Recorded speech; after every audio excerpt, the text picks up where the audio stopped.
Hi, I'm Amos and welcome to Meeting Moodle Standards Stage 1, an overview of 7 essential tips. Now the reason I'm doing 7 essential tips is because the requirements to meet Moodle standards perhaps are a little confusing for some, but in actual fact there are some key things that need to be done from the list of requirements. So I'm going to cover those briefly and then I'll do some more videos that will show how to do some of those things. Now let's look at the 7 essentials. The first essential is separating the content. What that means is separating the learning content from the course information. Now let's go and have a look at a Moodle shell right here.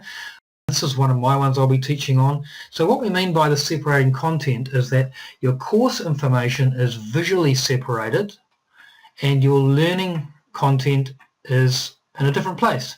Now it makes sense to devote the main bulk of your Moodle shell to having your learning content and putting the course information in a block on the side. Now in a later video I'll show you how to make this block.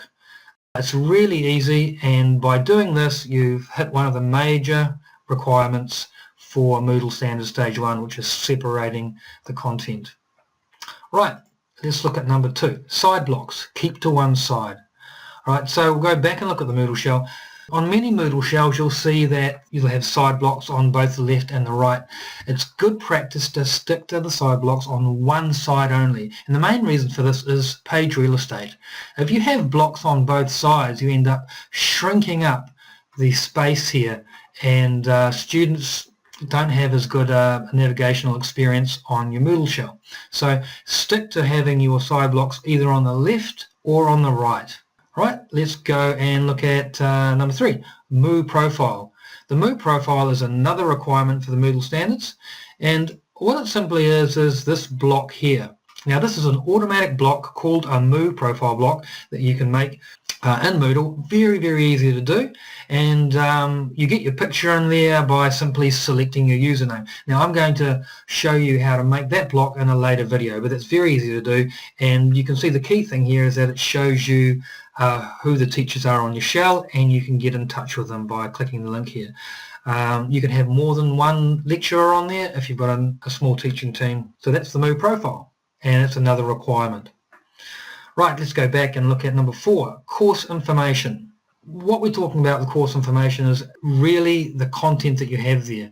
And really what's important is that you have at least the very key 3 things about course information, which is your delivery schedule or your calendar, course details, which is really the information about the course.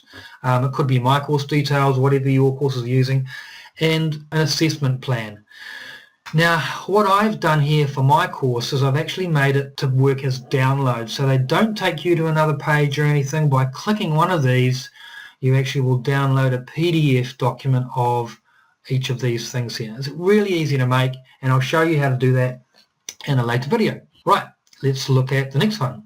Course title banner. Right, what's important here is that your courses have a strong and clear title. Now you can either do that with the text title or you can do it with the banner here. Now I've made this banner in PowerPoint. It's really easy, and I'll have another video that shows you how to make those banners. So if you want to get some images in, it can really add a nice visual dynamics to your Moodle shell. Right, the last couple of things are copyright images. Any images that you use, you have the permission to use that image.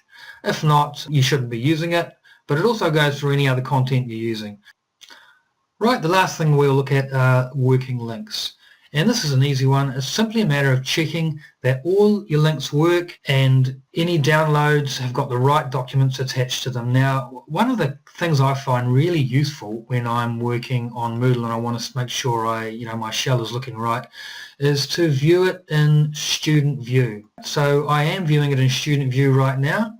And if you're not sure about that, you can do that setting right here. If I want to go and view it in Student View, I go down to the administration block and I hit this button here, this link, switch role to student.